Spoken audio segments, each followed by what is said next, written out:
Welcome everyone to today's Better Way Thursday workshop. We are so thrilled to have you with us today. We are excited to have Kaitlin Westbrook and Jen Messer, who are both from Apex Systems. They do so much technical education and wonderful consulting in this space. Caitlin's actually presented another workshop for us before on technical interviewing, which was fantastic. So we're thrilled to have them today. The topic of our workshop today is navigating the job search roadmap. And Apex has put together a really cool graphic and kind of this model for what the job search looks like. And it's particularly geared toward career transitioners or new professionals who are looking at a new space and trying to get used to this world of tech. And today we asked them to come and talk a little bit, especially about some of the middle stages of that roadmap, finding opportunities, applying successfully for jobs, really getting your foot in the door. And we are so grateful that they're here today. So I'm going to let them introduce themselves. Kaitlin, I will go ahead and turn things over to you. Awesome. And I'm going to hopefully successfully share my screen. All right. Oh no, here we go. Perfect. All right. Thanks so much for having me back, Robin. I am so excited to share our job search navigation map with you all today. It's truly one of my favorites to share and discuss. Each step in the process could be a workshop in itself, but today we'll be focusing on, like Robin said, that job search strategy and networking, how to go about identifying job prospects, as well as how to apply to jobs effectively. So again, my name is Kaitlin Westbrook Tolson as of October of last year, and I am here representing Apex Systems, one of the largest technology-focused staffing firms in the US. I joined Apex almost 3 years ago as a technical recruiter and now own the relationships with all of our STEM-focused nonprofit and workforce development partners to provide tools and resources through Apex to help increase overall employability as the dedicated national STEM advocate. So long story short, I am jokingly your job searching spirit guide and bridge to Apex. Joining me on today's job search navigation journey is one of Apex's finest, Jen Messer, and I'm going to pass the torch on over to her for an introduction. Well, thank you, Kaitlin, and I'm so excited to be here today with you ladies, and hopefully you take a lot of valuable information out to apply to your own job search. But a little bit about me, I've actually been in the staffing industry since about 2010. The last decade has been with Apex Systems. I started off as a recruiter in the industry, have about 4 total years as a recruiter specifically dedicated to helping candidates find jobs, and then moved over into the account management side of things, working more closely with the clients. So still working with the candidates to help marry them to the jobs, but I bring a unique perspective because I've worked with hundreds of hiring managers and thousands of candidates over the years to really help them marry each other to their positions and find that perfect match. So now I oversee our food and beverage industry sector from a national accounts perspective. So helping our recruiters and account managers staff within that industry specifically. I'm very lucky and feel very blessed to have, had the experience that I've had. I'm also a mom of a soon-to-be, he'll be 3 in 5 days, 3-year-old boy, and he is the love of my life. So I have a very big passion for helping other moms, especially moms in the workforce, re-entering the workforce. So yeah, hit me up with all of your questions. I'm here for it and looking forward to how about you get a little longer going on the job search. Awesome. All righty. Well, let's go ahead and get into it. So here is an overview of our job search navigation map. Again, we'll only be deep diving into numbers 3, 4, and 5. But before we dive in, I always like to put emphasis on those first 2 steps. For this navigation map to be effective, you must first build the foundation. It is so crucial and important. Before anything, there must be some self-assessment and reflection. What are your goals and motivators, likes, dislikes, target roles and career path? If someone asked you, could you effectively communicate to a recruiter or anybody else in your network that would be assisting you during your job search?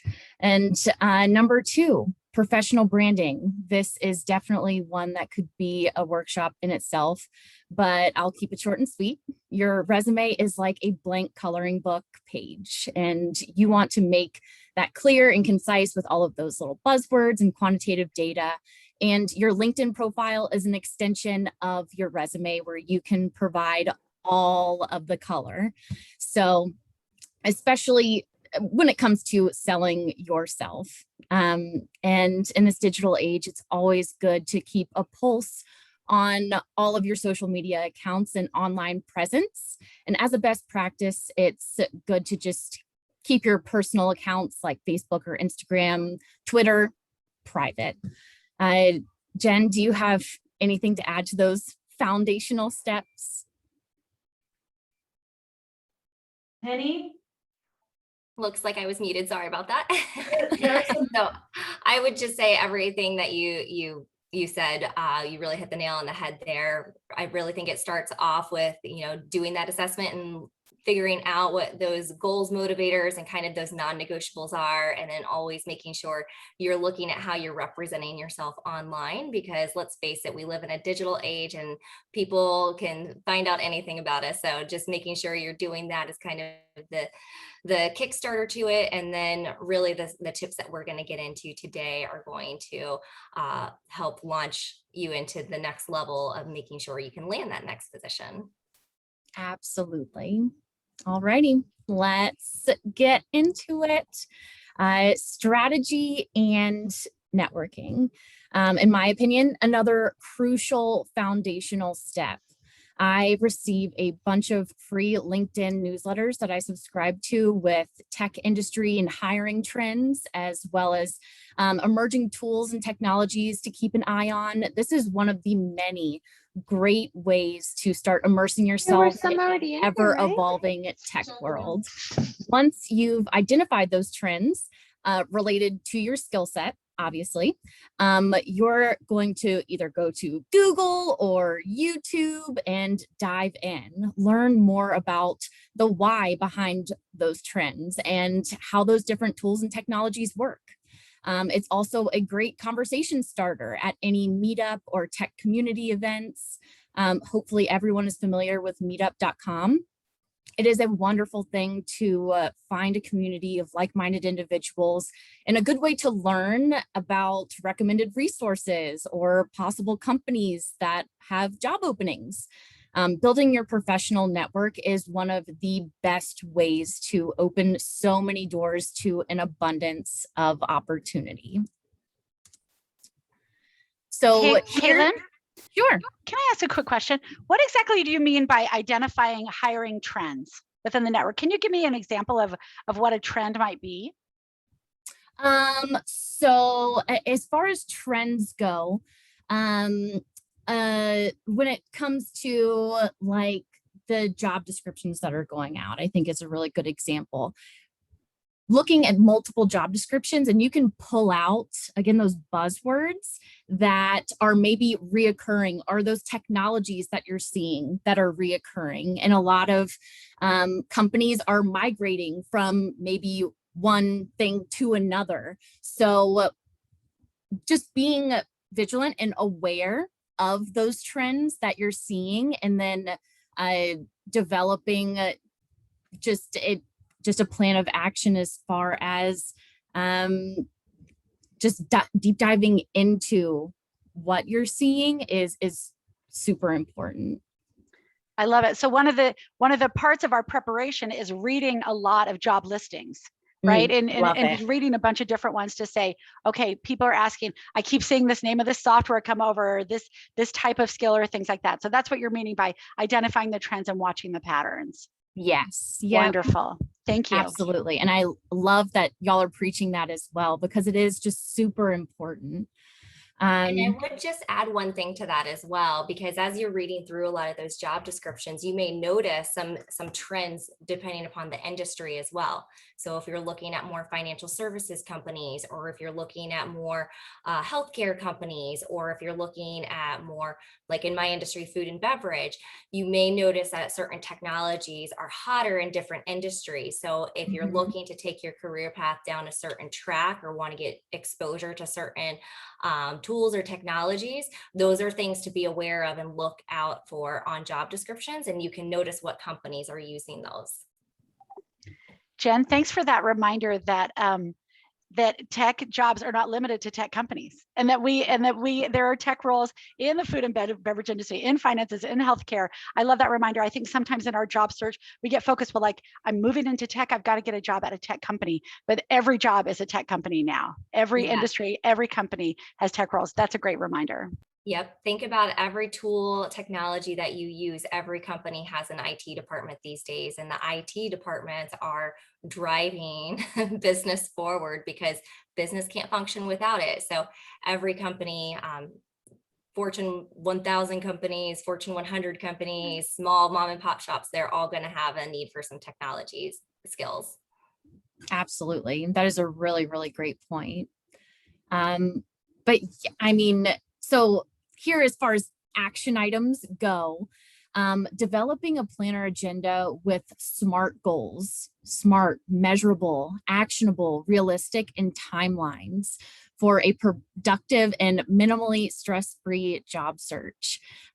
Even if it's just 30 minutes a day, whenever you can find that time to at least keep an eye on your email or read an article or what have you. It's just so important to have that consistency in there, but also develop a plan of action.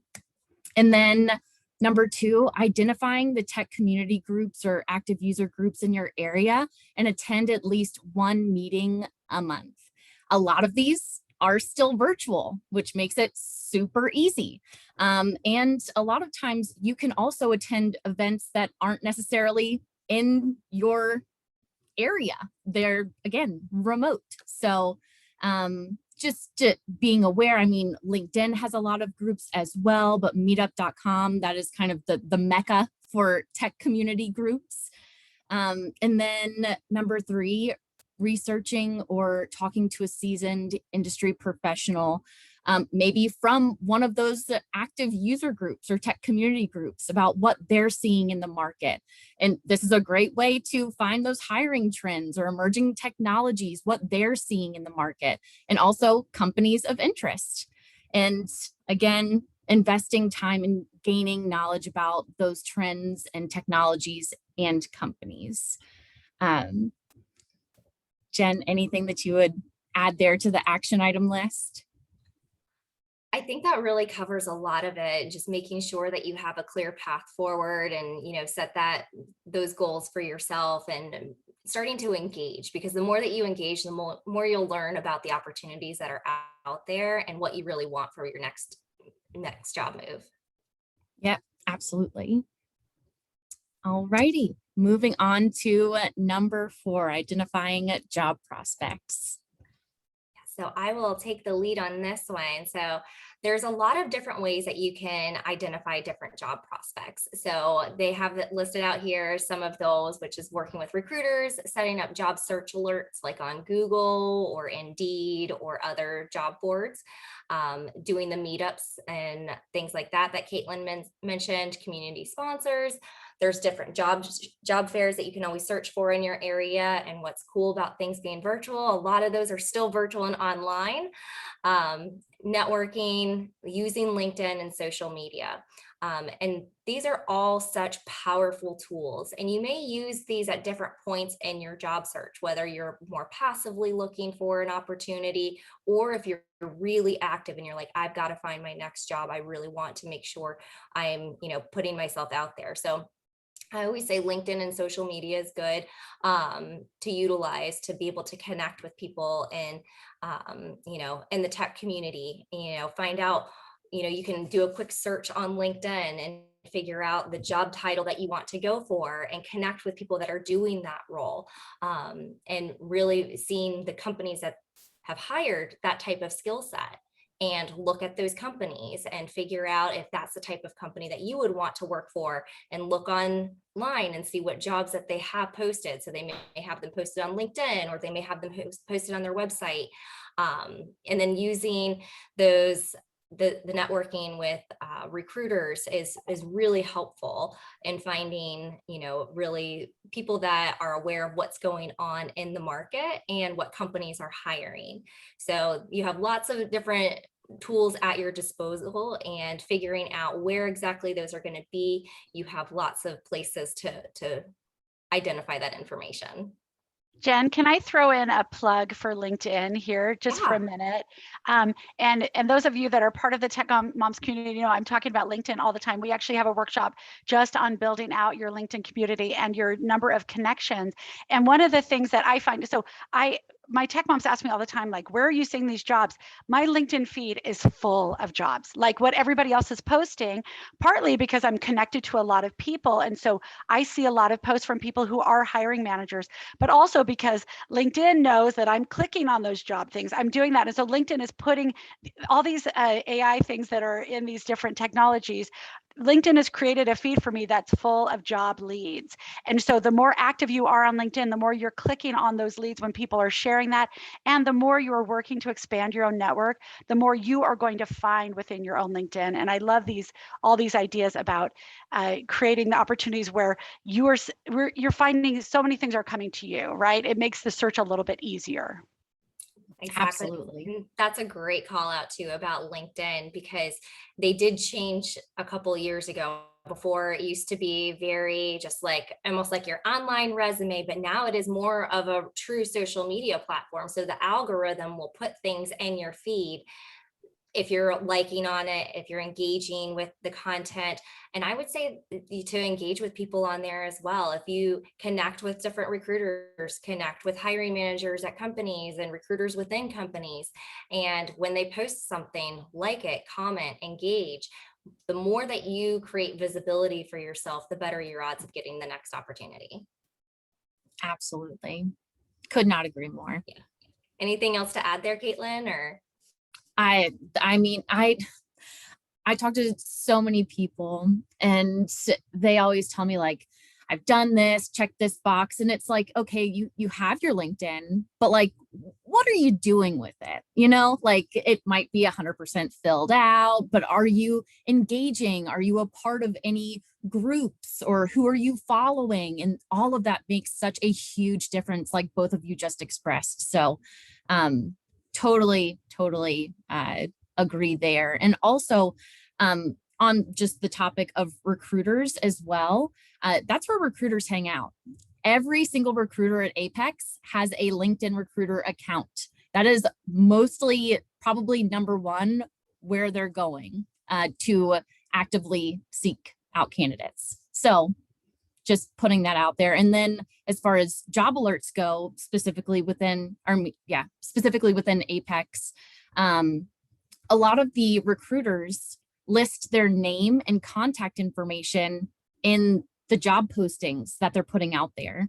So obviously you're going to apply to any opportunity of interest, but then also don't stop there. You have their name and email address, attach your resume and send them an email. But then you don't have to stop there either, because you have the name and the company that they work for. Go to LinkedIn and send them a connection request. There's so many different ways to just not just sit behind your computer and click apply all day long and just think like, why am I not hearing anything back? You have to also be proactive. Kaitlin, just both of you have been recruiters.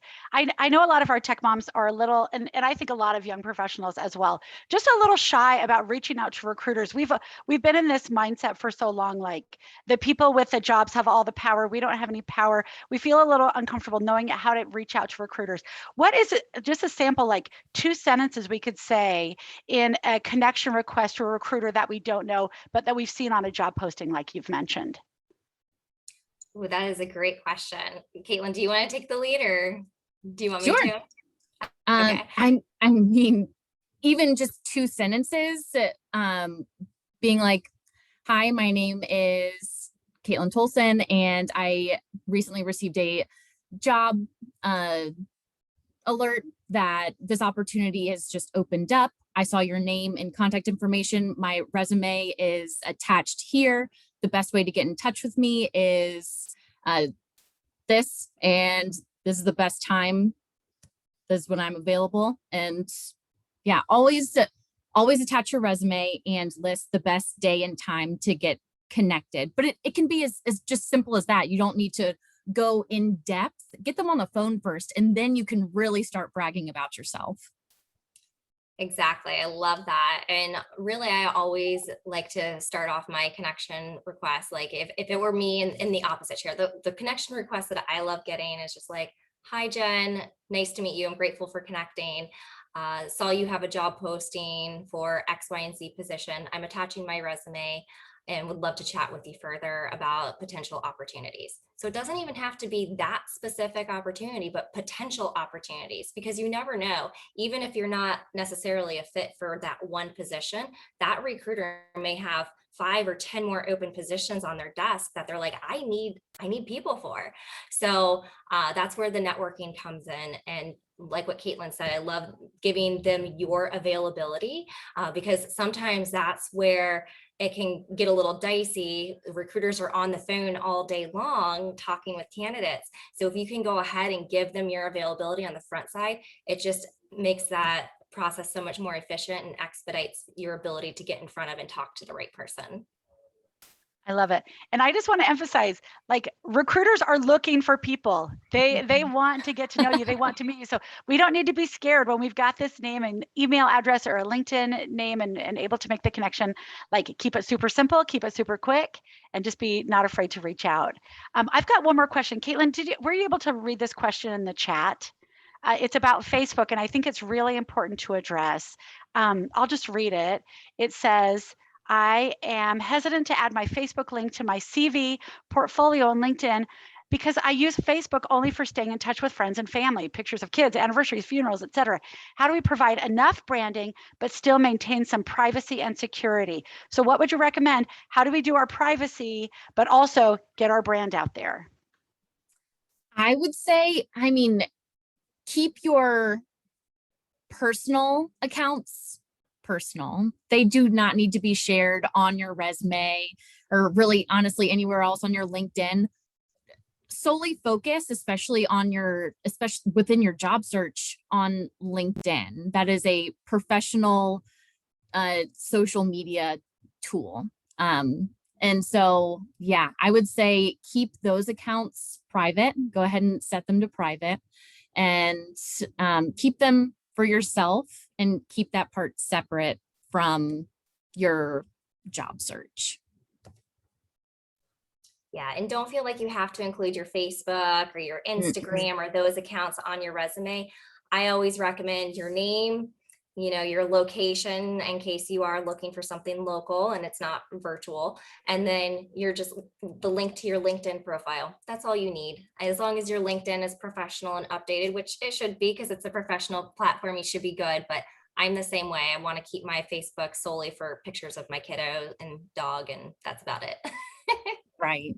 And I mean, with that is not going to stop a hiring manager from maybe going to Facebook and typing in your name. I mean, I've had that happen in the past, and they maybe saw a public photo that was not workplace appropriate at all. So it's just good to lock it up tight and keep that kind of separate from your professional brand. And I do think that there's also a human factor though too. So if there is like some public photos out there and things like that, we're all human beings. And I think something that the pandemic taught us is that we all have personal lives. And so if there is something out there, don't worry too much that it's going to, keep you from getting the job. They're probably going to be more focused on your experience and what you bring to the table more than anything else. But 9 times out of 10, they're not necessarily going to judge you based upon like one picture that they found online. No. Yeah. Yeah. So we can dive into some more of the working with recruiters best practices, because I know that's an area, Robin, that you mentioned is, something that you want to dive into and learn more about. So, in regards to the proactive like outreach, connect with recruiters on LinkedIn. And I would say set up those conversations. It takes a little bit of, time on the front side, but set up conversations and talk to them and find out a little bit about that recruiter, what skill sets they typically hire for and what they support, the types of clients that they're working with, and what they know about what's going on in the job market. Because I will say this, with all the love in the world, the recruiting industry does have a very low barrier of entry. So you do get a lot of new recruiters who may be out there and may not have the relationships, may not have the connections, may not necessarily know what's going on in the job market. So it's important for you to do your due diligence and find the folks that you like working with, who you feel like are really going to advocate for you, who you feel like really do have the relationships with the hiring managers and with the companies. So that way they can present you in the best light possible. Because really a recruiter's job is to sell you to the company. Like their goal is to get you a job. And so they want to help you out.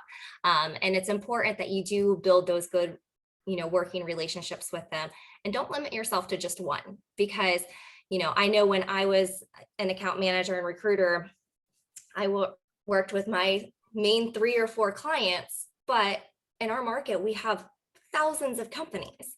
So although I worked with, 3 to 4 Fortune 500 clients, I was very deep into those accounts and had deep relationships within the different groups within the technology spaces. But if I had someone that wanted to go get a job, say at another major healthcare company within our area, well, I didn't have those connections and relationships. So, I also do have a network of recruiters as well. So if there was someone else in our office that I felt like would be better to work with or somewhere else, then I would always refer them over to that person. So that's the thing is, make sure you're talking to multiple people, figuring out who you feel like you're building a solid relationship with, who has your best interest in mind and understands what you're looking for in your next position, because that's key as well. You want to make sure you're working with someone who is going to, make sure they're aligning you to jobs that fit what you're looking for, and don't limit yourself to just one. It's okay to have multiple relationships. It's just like you're having multiple friends, that are helping you get a job. So, and you can really confide a lot in your recruiters as well about what kind of those non-negotiables are for yourself and for your next position, so that way you can make sure you're getting the right type of opportunity. So if a flexible work from home or hybrid environment is important to you and you can't go on site 100% of the time, make sure you let them know that, and they will work to make sure they're aligning you to the right positions. And then I would also just say, bullet number 5 here is staying on the recruiter's radar. We do love our candidates and we try to stay in touch with them, but we are talking to a lot of people every single day. So don't ever feel like you're bugging them by reaching back out if you haven't heard an update or on opportunities. Sometimes maybe they're on vacation or they just got busy or they got pulled into a different type of project. But it's okay to set, follow-ups with them, touch base on a weekly or bi-weekly basis. Or I've even had candidates who I've stayed in touch with over the last 12 years who will still reach out to me and say, hey, Jen, I'm back in the job market. Can you help me out? And even though I've changed roles, I'm still I'm a recruiter. In every role that I've been a recruiter. So even though I may not have the direct hiring manager relationships anymore, I do it more of the C-level. I can get them in touch with the right person at the right companies that they want to go work for.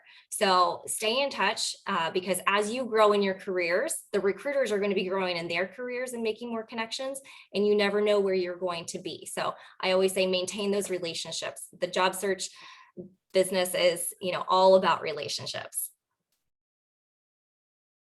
Absolutely. I couldn't agree more to all of that. And So we also have a webinar on our career resources page that's working with recruiters, your ultimate playbook, that deep dives into just the day in the life, responsibility, the process of working with a recruiter. So if you're interested in that, by all means, it's only an hour long, but it is a really, really informational resource. And yeah, I think it's great. All righty, ready to move on? Yeah. Cool. Perfect. So then we get into how to apply effectively. So applying SEO concepts to a resume. So I want to pause on this one and ask a quick question. Do you know what we mean when we say apply SEO concepts to a resume? Anybody want to take a stab at it?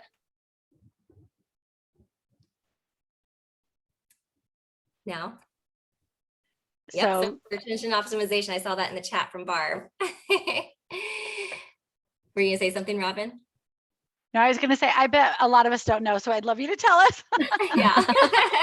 I just always like to ask this question. So when you're typing up something in Google, you're essentially, that's SEO, your search engine optimization. So getting your resume seen using keywords, because when you're uploading a resume to a site or an application, it's tracked in a tool, and then the recruiters are using keywords to search for those resumes using what the tool sets are or the skills that are required, the technologies. So making sure you're including those keywords throughout your resume, so that way your resume is searchable, but you're also portraying your experience. So making sure you're adding that, so that way the keywords get searched and found, but not overdoing it to the point where your resume just reads like a bunch of keywords, making sure they're peppered in and writing them in ways that would be searchable as well. So always double check the spelling and things like that. If there's a hyphen, if there's not a hyphen, if two words are smushed together or not, and making sure that it can get searched. So just double checking the resume. And then I also recommend going like the referral route. So I know we talked a lot about LinkedIn and connecting with people that way, but who do you know in your networks? Who do you know at different companies that may have an in for you? And also learning, about different employees at companies. So interestingly enough, my husband works in a medical device company, and he gets calls all the time from people who are looking to get in with his company and who are also applying for the same role that he is in. And what's interesting about his company, which I feel like more companies should start doing, is they take those calls. So he takes calls from people all the time that have interviews or are applying, to give them more insight and intel into the opportunity. And if someone does really well and blows him away on a call, he'll call his manager, or he'll call the manager of that division, and he'll give them a referral. And he's never met this person before in person, but it's just someone that reached out to him on LinkedIn, connected, started a conversation, and now is a referral into the organization. So that is a clever way that you can go the referral route. If you feel like you don't have an established network, just reach out and start a genuine conversation with someone, and you never know where it could lead. Say, hey, do you have 15 minutes for a quick chat? I'd love to learn more about your role at XYZ company. And you never know where it could lead. And then I would also, Jen, we've got a question about the SEO concepts. And Barb asked if that's applying more to technical skills, the more hard skills, or soft skills, or does it apply to both? I would say it applies to both, but more so on the technical skills, because what recruiters are typically searching for are those top must-have tech skills for a position. And then the soft skills are always going to be an added bonus. But the soft skills are hard to put on a resume oftentimes. So those are something that you're going to really be able to elaborate on when you're in an interview. But I would definitely say the SEO is more for technical skills. Oh, you're so welcome. Awesome. So, and then also, this is something that I am very, very passionate about, but making sure you're following up on the applications for positions.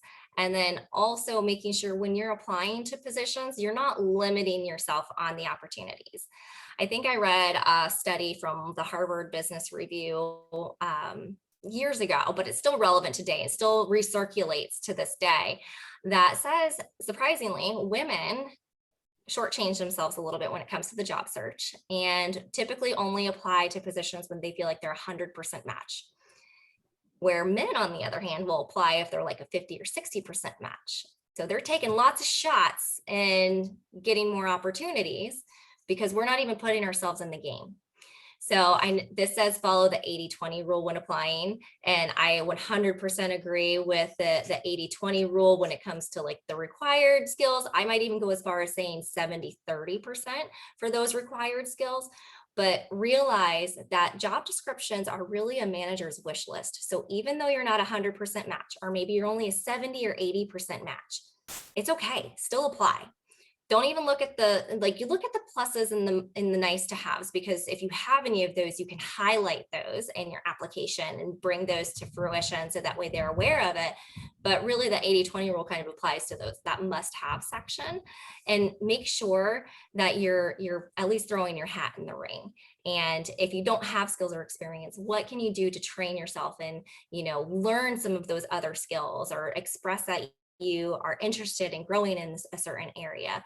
But we absolutely should be taking shots at these positions, and working with all the hiring managers I have over the years, they would gladly take, oftentimes they've even had them take like a 50 or 60% match because they had a lot of those, as Barb mentioned, the soft skills that were a value add to their team. So even though they may not have been a 100% technical match, they were willing to train them on the skills because they saw so much value that they brought to the table with the other soft skills or some of those nice to haves. But you never know unless you try. So just apply and throw your hat in the ring. I feel like I could do a whole nother talk on this one because I'm so passionate about it, but and then what I was talking about in regards to like training that you could be doing, that's really where that kind of candidate risk management comes in, and making sure that if you are missing a couple of skills, say, hey, I'm actually enrolled in a course for this, or next year I was planning on getting this certification. I know I'm lacking it at this point, but it's something that I'm going to be doing. So any of the objections that they might have, or those red flags that they might have, how can you overcome that before it's an objection? So kind of think a little bit farther ahead, and what you would be able to bring to the table if you're not 100% match. Jen, when's the right time to do that? Like, you wouldn't put on your resume, well, I don't know this, but I'm going to learn it later. Like when do you, how do you manage that in terms of timing? So I would say that is something, obviously you're not going to put that on the resume if you're not enrolled or getting the certification currently, but that's where having those relationships with your recruiters comes in handy, or having a direct relationship with someone in HR, or, finding out who is attached to that job description. So if you have the person's contact information, or you can find whoever posted it on LinkedIn, apply to the job and then shoot them a LinkedIn message and say, hey, I recently applied to this opportunity. I'm not sure if you're the right person to reach out to about this, but I'm attaching my resume here as well. I have X, Y, and Z skills, and I'm planning on getting this in the future. So you've overcome it before it's an objection, but then you've gone a step farther and differentiated yourself from the black hole of applications on a website to now you've got a personal touch point with whoever might be able to get you in front of that person, the right person. And I think it's also good to note, like, especially on like a certification or even training front, that you always put that on within your resume as well, and have like a projected date there, just so that if that is one of the requirements, you're still showing up in those recruiters' searches. So yeah, definitely always, whatever you're actively working on, I would definitely say to include in your resume, but also make it known of a projected date as well. Love that. Yeah. Always say like projected projected date or estimated, something like that, that makes it shown that, hey, I haven't gotten it yet, but I'm enrolled and I'm working on it. Yep. Does anybody else have any other questions here? Or Kaitlin, anything else that you wanted to add? I mean, I just love that you emphasized, especially that stretching the 80-20 rule, because I always see this on there and I'm like, I mean, shoot your shot always. And within that, either 40 to 20% that is that maybe unknown or you don't have, showing that initiative is huge. And it can also speak volumes about you as well. So yeah, that is my 2 cents. Yep. Can I ask a question? Yeah, Of course. absolutely. Is it okay to just verbally ask instead of put it in the chat? I don't want to interrupt anyone. Okay. Absolutely. Thank you, Robin. And this may be kind of self-explanatory, so I apologize if this is redundant, but I just want to clarify. I don't want to assume anything, kind of following on the 80-20, 70-30 rule with, specific qualifications. I've seen a lot of, in the title, it says this is an entry-level position.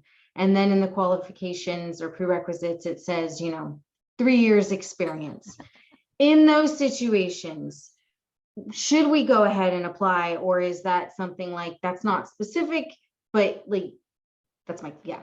I would say the short answer is yes. And it is a pet peeve of mine that I used to and still coach managers on all the time. You can't expect someone to be entry level and have 3 years of experience. It's just not going to happen. So, so like Kaitlin said, shoot your shot, take a chance. And also, if you can find out who is posting that position or who the hiring manager is, send them a side note and say, hey, I may not have 3 years of experience as listed in the job description, but I noticed this was an entry level role and I bring XYZ to the table. Would love to set up a time to chat. And so again, going that extra step, and you never know.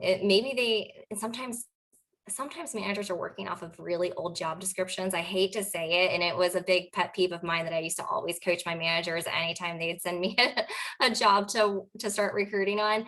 But a lot of times they're updating old job descriptions. And so they may have forgotten to take out the years of experience and they're just modifying information in there. So maybe it's a typo, or maybe, and this was my worst pet peeve, managers would just keep adding to the job description of all the tools and technologies and skills that they're looking for. And I'm like, nobody does COBOL development anymore. Why is this still on an app dev resume? Like, it's not happening. So I would definitely say, look at the job description as a wish list, and also think about the human behind the job description as well. They're human too. They make errors and mistakes. So it may be a typo, but you don't know unless you apply. So don't let that deter you from the position. Yeah. Thank you. I really appreciate that. Yeah, of course. And as far as the recruiters, a lot of times in conjunction with the account managers, they have those like hard requirements that they know that are not going to get past that hiring manager. And maybe years of experience is flexible, but you wouldn't know that looking at the job description saying 3+ years. So getting that recruiter or whoever on the phone to really help debunk that and going through all of the details is also another kind of crucial step in that as well. But obviously applying first and then making that second or third outreach attempt to, again, humanize the process and get somebody on the phone. So Kaitlin, this second outreach that you've got there is a last bullet point. That's what you're talking about. Like after you've applied, after you've done the thing, you're like, that's not good enough. I'm going to continue to try to make any contact I can to get a real human connection here as I'm moving forward. Yep, that's it. Perfect. We had another question come up in the chat about certifications. Are there certain certifications that are preferable? Does it vary based on the company, Udemy, Coursera, boot camps? What do you think? Or some that do not have a lot of credibility? I think it really, as far as credibility goes, certifications are pretty like baseline. I'm more so from an infrastructure and security recruiting background. So all of those CompTIAs, they all have like those brand names that you can only get those certifications. But as far as like courses that you can take, I feel like Udemy and Pluralsight, those were all pretty created equally. But as far as certifications go, I would say stick with the brand names. And I would also add to that where you can search in the job description. So as you're doing your job search research, look at what certifications they're looking at, or like what pluses are, and then start Googling and figuring out what companies offer that and see if it relates to the role. Like, making sure that I never want someone to waste time or money getting something that is not going to be applicable to the field that they're going to be going into, or that what they want to be doing and where they want to take their career. So I would say that's where you can do a little bit of research and see what companies are hiring for and what they're looking for from some of those certifications by reading the job descriptions. Yep. All right, so I think we went through a Any lot other of questions? Yeah. I forgot that we had another like laying the land Yeah. behind that slide, but we did pretty much go over it. Yeah, this is a little bit more in depth, and a lot more stuff regarding the SEO is in that first point. So ATS is an applicant tracking system. That's what we're using to search resumes. So the KISS acronym, keep it super simple. This is always a good one for your resume as well, because if you have like pictures or graphs or columns on your resume, when those get uploaded into the ATS, it jumbles it all up and it makes it look really bad and unformatted. And it's really hard for recruiters to read. So honestly, you could have amazing skills and experience, but because of the way it's uploaded into the tool, they can't read it, and it really doesn't show up the right way. So we always say, keep your resume super simple, list out the title, the dates that you were employed, the company title, and then those bullet points underneath it, because that's what's going to upload into the tool and look very pretty. It's when we have pictures and columns and graphs and weird things that get formatted out that it's really hard to read. So try and make it easy on the person on the other end, because they want to see your skills and experience. They don't want to accidentally look over you because the resume came in and it's all in one long paragraph. Or it's just one line and your profile is just a mile long. Yeah, we see that as well. We usually recommend submitting resumes as PDFs. Do those work into the ATS systems? They do, but Word documents are preferred just because it's easier for the ATS to read. Perfect. Good to know. Thank you. Yeah, so PDFs are good, a lot of times if you're emailing directly to someone, but if you're uploading into a tool or an application, or a real formal application online, I would recommend going the Word route as well. Yep. Awesome. Yeah. Alrighty. Well, here again, I referenced our abundance of career readiness resources. On working smarter and not harder, we actually have a few that are basically laying out how to create your job search agenda, resume optimization as well, and how to beat those applicant tracking systems. And then always remembering to never just rely on the apply, reach out, make that second or third outreach attempt to get somebody on the phone, humanize the process. And then last here, just some additional Apex resources. Something that I created that is a huge candidate advantage to you all is our STEM candidate portal. So anybody affiliated with any of our STEM partners, such as Tech Moms, you all are able to submit your resume and information into this portal, and it uploads a profile into our system, our basically applicant tracking system, so that we are able to, recruiters can proactively sift and search through, and the more places that recruiters can find you, the better.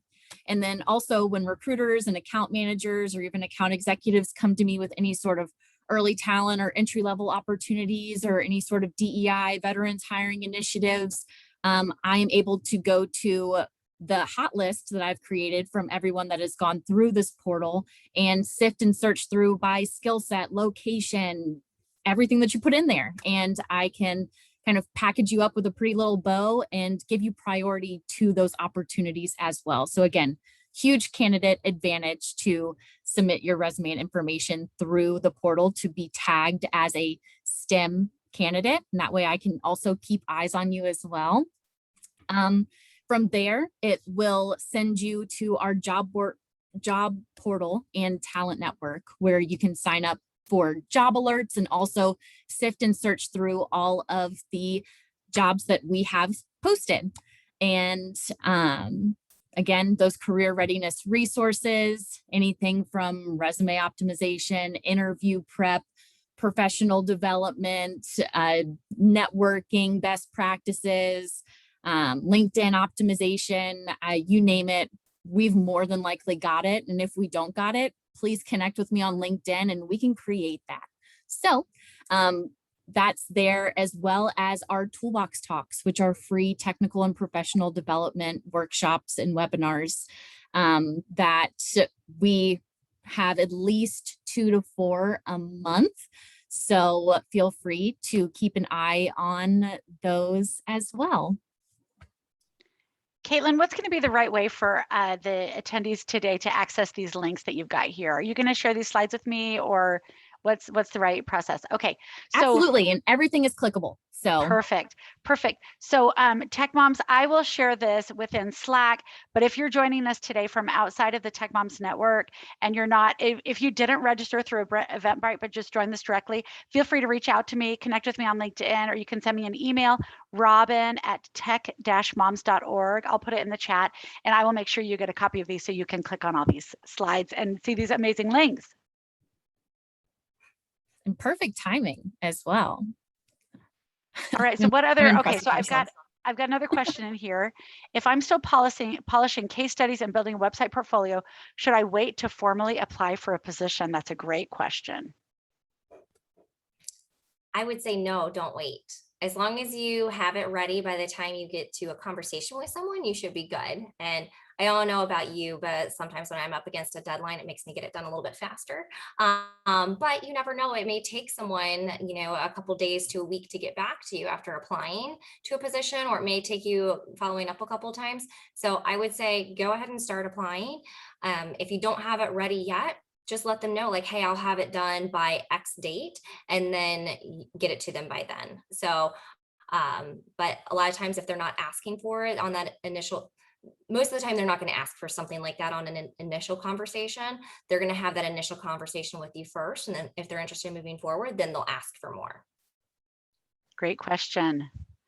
All right, I've got a question about some of the job boards, newsletters, and things like that. Do you have favorites that you love, just from a job seeker's perspective?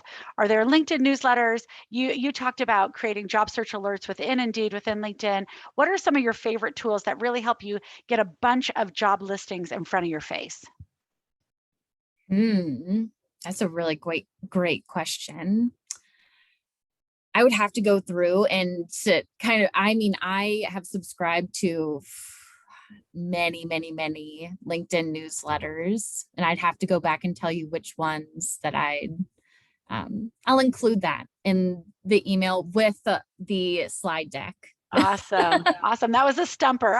It's hard because there are so many, right? Yeah. And that's another benefit. I mean, when you subscribe to one newsletter, you start seeing some of the other ones pop up in your feed. And so it is, I mean, that just speaks to the importance of keeping yourself in the loop. I have a lot of people reach out to me and they're like, have you seen any job listings lately that I might be interested in? I'm like, well, I have, but you should be seeing them too, right? And anybody who's seeking for a job should be on LinkedIn every single day, right? You should be there for a while every day. That's where you're going to be seeing these things. Yep. All right. I think I had another question. I'm trying to remember it. Other questions? Anybody else got questions in the chat? I will see if I can remember mine, but I might have forgotten it.